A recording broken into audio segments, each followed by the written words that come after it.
스스슥 차라라라락 스스슥 차라라라락 날그락 날그락 저벅 저벅 저벅 으쌰.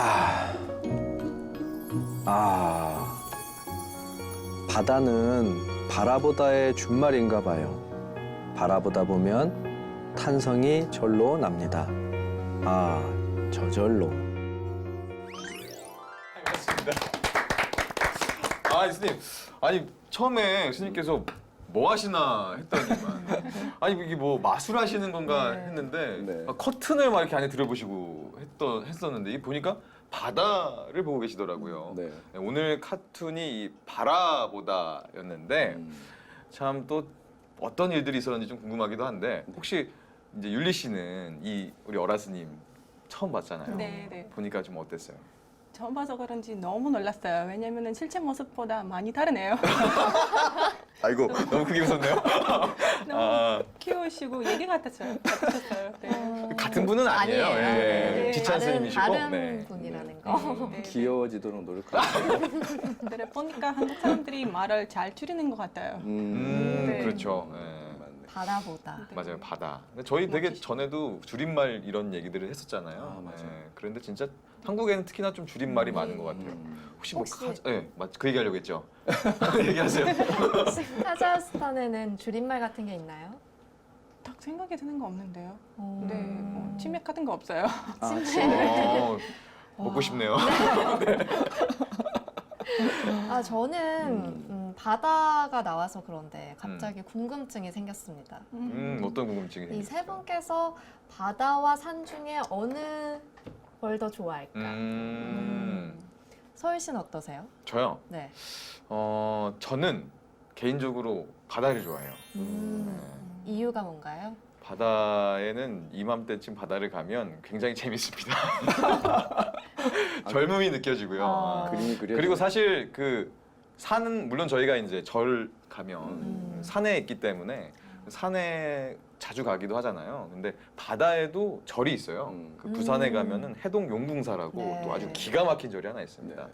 이렇게 또 바다에서 보는 절, 절에서 바라보는 바다. 또 느낌이 색다르더라고요. 그렇죠. 예, 그래서 바다 올 여름에도 바다를 좀 가서 예, 좀 시원하고 재밌게 다녀올 생각을 하고 있죠. 스님께서는 어떠세요? 어릴 때는 바다를 좋아했던 것 같은데 이제는 이제 산이 좀 좋은 것 같아요. 아. 사람이 너무 붐비고 또 해수욕장 너무 따갑고 사람 많고 붐비고 번거롭고 이제 약간 그런 게 약간 귀찮아지는 나이가 아닌가 이제 싶어요. 좀 근데 이제 아마 생각해 보면 좀 고요하고 편안한 걸 좀 선호하다 보니까 그래서 산으로 가는 게 아닌가 싶어요. 민영 씨도 별로 바다를 안 좋아할 것 같은 느낌이 드는데 네, 정답입니다. 맞나요? 네. 어느 바닷가가 근처가 집 아니에요? 아, 그렇죠. 저는 네. 항상 바다를 보고 살았는데 네. 그래서 그런지 산이 더 좋은 것 같아요. 뭔가 가까이 있지 않으니까 더 소중한 느낌? 잡을 수 없어서 네. 그런가요? 네, 그렇군요. 율리 씨는 어떠세요? 저는 카자흐스탄에서 바다 없어서 그런지 바다가 산을 없어요. 좋아하는 편입니다. 네, 등산에서 이제 시원감 느끼는 거 좋아하고 네, 그런 한국 거 와서 좋아해요. 혹시 산을 타본 적 있어요? 네, 산을 많이 등산 많이 해요. 아 그래요? 네. 혹시 어느 기억에 산 남는? 가보셨어요? 네, 제가 서울대 출신이라 관악산. 맞아요. 좋아요, 관악산 좋습니다. 네. 좋아요. 그럼 한국에서 바다 가본 적은? 네, 있죠. 한국에 와서 이제 처음으로 바다를 봤고 가장 먼저 팠던 거 인천 해죠. 네, 인천. 인천 바다. 네, 인천 바다. 네.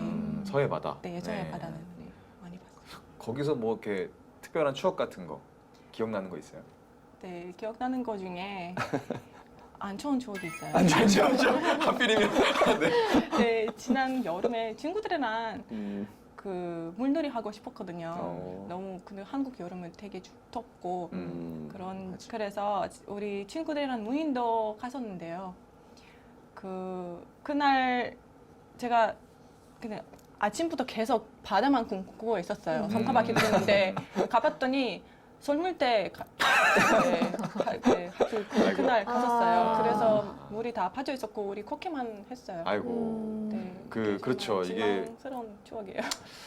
또 서해는 또 조수간만의 차가 크다 보니까 네. 또 밀물과 썰물을 잘 파악하고 가야 되는데 네. 네, 그때 깨달았어요. 이제 바다를 즐기려면 바다의 법도 알아야 된다는 그쵸. 거. 네. 불법도 알다시피 그렇죠. 바다의 법도 또 알아야 명언 하나가 나오네요. 네. 첫 출연에. 좀 위기감이 느껴지긴 하는데 네네. 아, 저도 동해에서만 살았다 보니까 이 공감이 가네요. 혹시 민영 씨도 네, 갯벌을 갯벌만 걸었나요? 본 적이 있기 때문에 저는 그런 줄 몰랐어요. 네. 여기 이게 무슨 바다야? 네, 땅만 걷다가 온 적이 있어서 와, 아주 동질감이 듭니다. 뭐 스님께서는 혹시 바다에 네. 대한 추억? 글쎄요, 바다의 추억이 어릴 때야 뭐 사람 많으니까 그 사람이 많아도 거 끼어서 노니까 그게 좋았던 것 같은데 나도 나이 먹으니까 그런 안 좋은 추억만 뜨거워서 너무 타가지고 벗겨지고 아, 네. 놀 때는 좋았지만 그리고 또 약간 관광지다 보니까 그 바가지 요금 때문에 가슴 아프죠. 왜냐하면 놀러 갈 때는 어리니까 돈이 조금 부족할 때잖아요. 그러니까 뭐 그런 추억 때문에 바다가 좀 별로인 것 같고 나이 먹어서 이제 그런데 갈 일이 없으니까 그래도 진짜 추억이 좀 줄어드네요. 바라보다라는 제목의 카툰 오늘 저희가 얘기를 하고 있는데 이제 이 만화가 또 깨달음이 있거든요 이 안에. 네. 어떤 깨달음, 어떤 부처님의 가르침이 있었는지 그리고 스님께서 이 만화를 또 어떤 의미를 저희에게 주시려고 그리셨는지 한번 어라 오늘은 무슨 일? 지찬 스님의 해설 들어보겠습니다. 네, 이 만화를 그릴 때는 바닷가 근처에서 이제 제가 전시를 할 때였는데 전시 이제 준비를 다 끝내놓고 근처에 있는 이제 그 커피숍에 갔었어요. 갔는데 창문이 엄청 컸었거든요. 그 큰 창문을 통해서 내려다 보이는 그 동해 바다가 커튼 딱 열자마자 보이는 그 바다 때문에 탄성이 오고 나서 고요해지는 그 바다를 봤거든요. 그래서 바다를 바라보다가 보니까 아, 이래서 바다를 바라보다 이 말이 너무 어울리는 것 같아요. 바다라는 게 바라보다 해서 바다인가 하면서 했는데 아까 율리 씨가 말한 것처럼 바다를 보려면 바다의 법을 또 알아야 제대로 즐길 수 있다 그러잖아요. 바다를 바라보면서 그 품성을 또 생각해 볼 수도 있고 사유할 수도 있고 또 바다를 보면서 저절로 나도 모르게 나오는 탄성 그건 어떤 사념이 떨어진 거잖아요. 어떤 걸 평가한다기보다.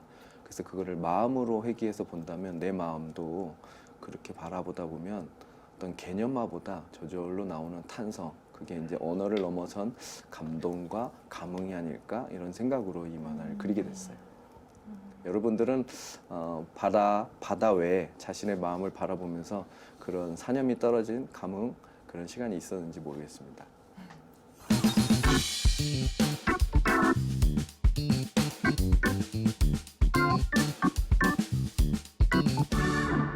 자, 그러면 이제 또 저희가 궁금증을 또 털어나가야겠죠. 네, 이름하여 통 크게 소통하죠. 당황했네요. 네. 네.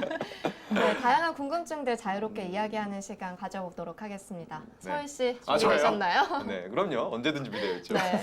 근데 저는 사실 이게 준비된 질문은 아니었고 네. 스님 말씀을 듣다 보니까 이 바다를 보면서 탄성을 내지르게 하는 이 바다의 품성이라고 얘기를 하셨어요. 근데 저는 아직 그 바다를 보면서 이렇게 탄성을 질러본 적이 없어서 그런지 이 바다의 품성이 뭔지가 조금 궁금한데 스님.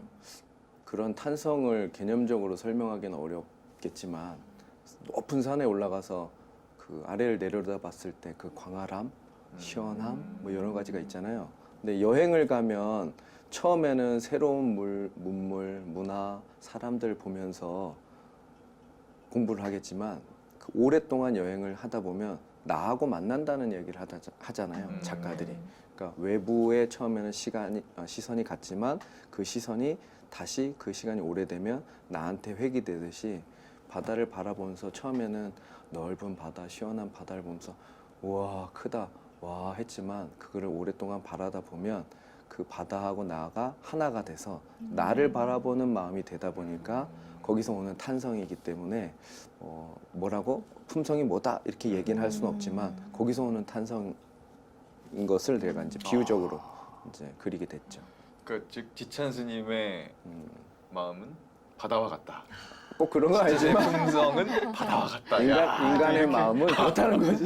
저는 약간 그 신의 물 약간 이런 느낌인데 역시 스님이십니다. 그런데 역시. 이렇게 네, 바다를 바라보면 사실 이렇게 느껴지는 감정들이 좀 달라지는 것 같아요. 뭐 나이가 들어감에 따라 또 내가 처한 상황에 따라서 조금 이 바다를 바라보는 마음이 다른 것 같은데 스님께서는 어떠신지 싶어요. 이 출가를 하시기 전에 보셨던 바다와 출가 후에 보신 바다 다를 것 같거든요. 뭐 젊었을 때는 굉장히 시각적이고 뭐 열정적이잖아요. 그러니까 바다의 품성에 가장 파도와 같은 품성으로 바다를 보지 않았을까 싶어요. 일렁이기도 하고 밀려가기도 하고 또 밀려 내려오기도 하고. 그러니까 어떻게 보면 이제 굉장히 많이 어떤 즐김의 문화였겠죠. 근데 이제 나이 들어서는 그 속에 들어가진 않지만 겉에서 보고 아 바다의 역할 그러면 그것을 또 내 마음의 역할로 이제 동일화해서 수행적으로 이제 바라보는 거. 그래서 이제 직접적으로 이제 귀찮다고 말은 했지만 귀찮아서 뭐 바다가 나빠서 그렇다는 게 아니라 이제 한 발 물러나서 바라볼 수 있는 어떤 여유나 그런 느낌. 산을 가더라도 산을 예전에는 타면 그 목표 지점까지 가는 게 우선이어서 막 허겁지겁 걸었다면 나이 들어서는 산을 탈 때 방식도 바뀌어요. 천천히 길을 올라가면서 주변을 다 보고 산의 모든 것들을 이렇게 관찰하게 되잖아요. 이제 그런 느낌으로 바다를 보게 되는 거죠. 그렇게 변한 것 같아요. 그러니까 마치 예전에는 바다에 들어가고 싶었다면 네네. 이제 바라보고 싶은 네. 아 이렇게 바뀌었군요. 네. 율리 씨는 예전에 봤던 이 바다와 지금 본 바다 어때요? 달라요? 제가 예전이라고 하면 바다를 못 본 봤어요. 적이 없구나. 네, 그렇죠. 그러네. 아, 그래도 제가 나이랑 상관없이 바다를 바라볼 때 느끼는 것이 똑같은 것 같아요. 바다 앞에 있으면은 바다는 저를 무조건 받아들여 준다는 느낌이 들어요. 근데 제가 사람들이랑 어울려고 노력하다 보니까 이제 인정을 구해야 하고 뭐가 투자해야 하고 그런 거 해야 하니까 억압을 엄청 많이 받잖아요. 근데 바다 앞에 있으면은 다 없어지고 그냥 바다는 저를 받아들여 준다. 그 느낌이 가장 강한 것 같아요. 근데 말씀하시는 거 들어보니까 항상 그 질문이 있었어요. 그럼 스님들이 바다를 바라볼 때 사회적 억압에서 탈출 같은 거 느낀 적 있으시는지? 그렇게 그게- 되겠죠. 왜냐하면 불교 수행 중에 자하고 타가 합일되거나 나와 자연이 합일되는 우주와 합일되는 수행의 어떤 체험들이 있어요. 네. 그렇기 때문에 그렇게 통합이 될 때, 합일이 될 때 거기서 자아의 탈출, 해방감을 느끼거든요. 그렇지 않을 때는 이분법적으로 생각하기 때문에 네, 억압이 네, 된 네, 거고 맞아요. 네. 바라보고 오래 바라봐야 그게 합일이 돼요. 그래서 아마 그 율리 씨가 얘기한 게 맞는 거죠. 그래서 스님들은 그런 수행을 하는 거예요. 와, 율리 씨가 네요. 집안이 피가 작가라 그러더니 네. 아까 표현이 너무 네. 멋있어서 놀랐어요. 저 바다가 받아들이는 곳이라는 말이 와 이게 너무 인상적인데 네. 율리 씨 혹시 출가 생각이 어떠신지? 네. 민영 씨는 어때요? 저는 어렸을 때는 그냥 마냥 재밌었죠. 바다에는 여러 가지 재밌는 해양 생물들이 살잖아요. 그런 것도 막 수집하고 이런 것도 좋아했는데 나이가 들어서 보니까 바다가 좀 약간 쓸쓸하더라고요. 저는. 저랑 비슷한 거 느꼈네요. 음. 네 맞아요. 그냥 보고 있어도 뭔가 신나고 즐거운 느낌보다는 좀 바다도 외롭지 않을까 이런 무라 생각 합의. 해봤습니다. 서일 씨는요? 저요? 기다리고 있었잖아요. 아 그렇군요. 저는 사실 저도 그래요. 좀 이제 바다가 좀 두려워요. 네. 바다를 보고 있으면 뭐 이제 뭐 안전사고도 있었고 하다 보니까 뭐 그런 것도 좀 무섭지만 이제 좀 저 바다를 보고 있으면 예전에는 아무 생각 없이 보다가 이제는 뭔가 이 바다에 무언가를 놓고 와야 되는데 그러지 못하는 이런 억압에 계속 잡혀 있는 거죠. 그러다 보니까 오히려 바다를 보면 좀 저를 보는 것 같아서 좀 무섭기도 하고 네, 저도 좀 그러네요. 그런데 바다를 이렇게 볼 때나 또 아니면 뭐 웅장한 바위라든지 아니면 거대한 산 앞에 서 있을 때 저는 왠지 좀 제가 굉장히 나약해지고 무력감이 들 때가 있거든요. 네, 네. 그런데 이런 인간이 자연 앞에 섰을 때 이런 느낌이 드는데 이 자연을 극복하려고 하는 그런 게 좀 불가능한 걸까요?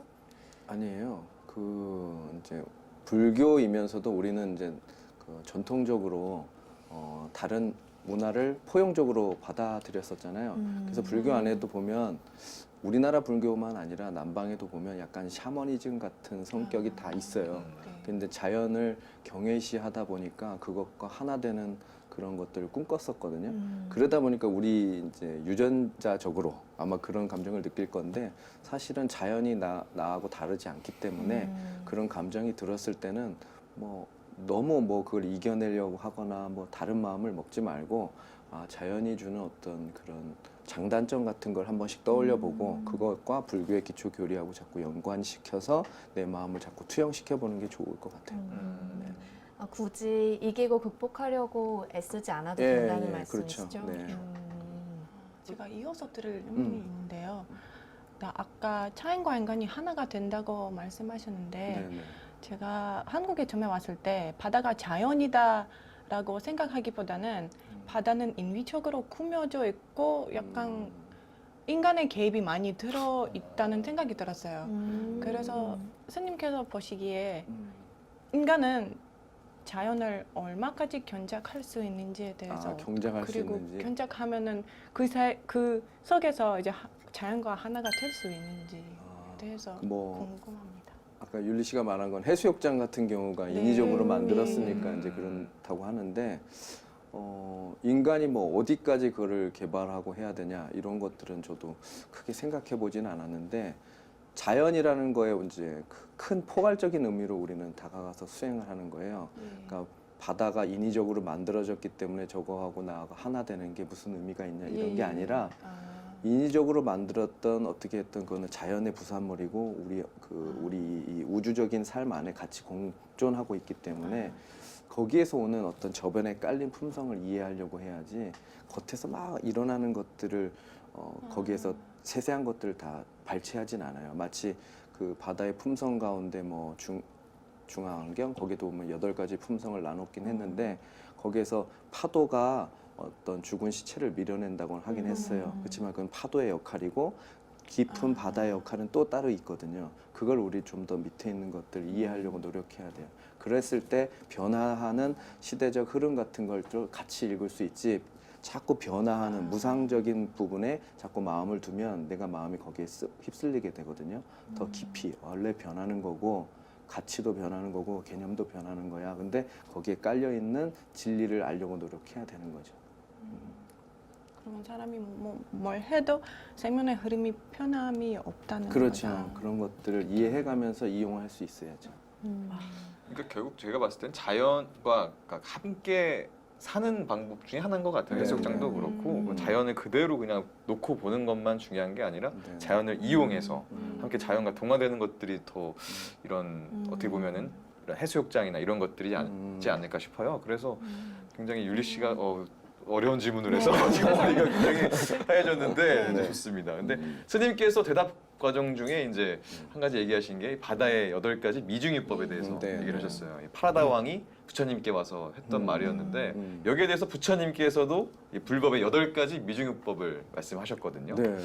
부처님께서도 바다를 보셨겠죠? 그렇죠. 혹시 부처님께서는 바다를 보면서 어떤 생각을 하셨을까요? 바다를 보셨는지 안 보셨는지 잘 모르겠지만 그 파라다 왕이 그 바다를 중심으로 해서 이제 그 백성들하고 살고 거기서 생업을 하다 보니까 붓다가 물어본 거죠. 이렇게 바다에서 사는데 바다에 좋은 품성이 뭐가 있나요? 하고 물어본 거예요. 그랬더니 이제 그 왕이 8가지로 얘기했는데 제가 다 기억할지 모르겠습니다.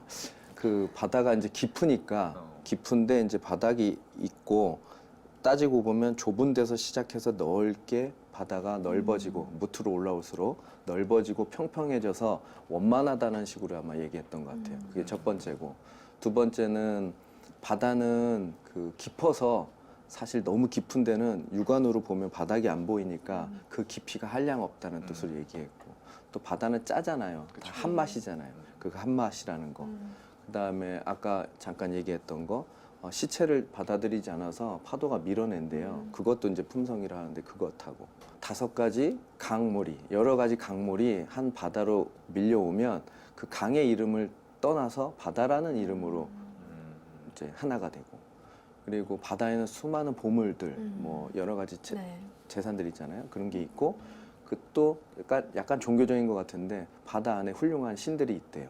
그래서 그렇게 얘기하고 또 조수간만의 차가 일정하다고 했구나 왕이. 그래서 불교도 불법 안에서는 불법과 계율 안에서 그를 어그리는 게 없고 그리고 그 깊이를 한량이 없어서 측량하기 어렵고 보물이 많다 그랬는데 불교 안에도 깨닫기 위한 많은 수많은 보살행 같은 보물이 있대요. 그래서 사념처, 뭐 칠각지, 뭐 오령, 뭐 여러 가지가 있는데 그런 개념들이 있고 훌륭한 신들이 있다 그랬는데 거기에 보면 불교에도 네 가지 분류로 해서 성인이 있는데 수다원, 사다함, 아나함, 아라함과를 얻은 성인들이 많고 그리고 뭐 모든 어떤 출신 성분이 중요하지 않고 모든 사람이 출가하면 단 한 가지 이름, 사문이라는 이름으로 불린대요.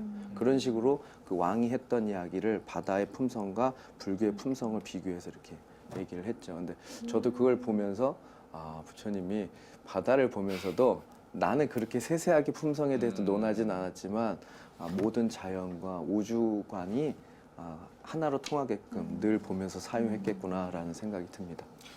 좀 그런 생각도 해봐요. 부처님께서 바다를 직접 이렇게 다 하나하나 보셨기보다도 모든 거를 통찰하셨기 때문에 그렇지. 그냥 바다도 이제 이런 성품과 그렇죠. 이런 걸 가지고 있다라는 거를 아마 알고 계셨지 않았을까. 그렇죠. 네, 그런 생각을 해봅니다. 네.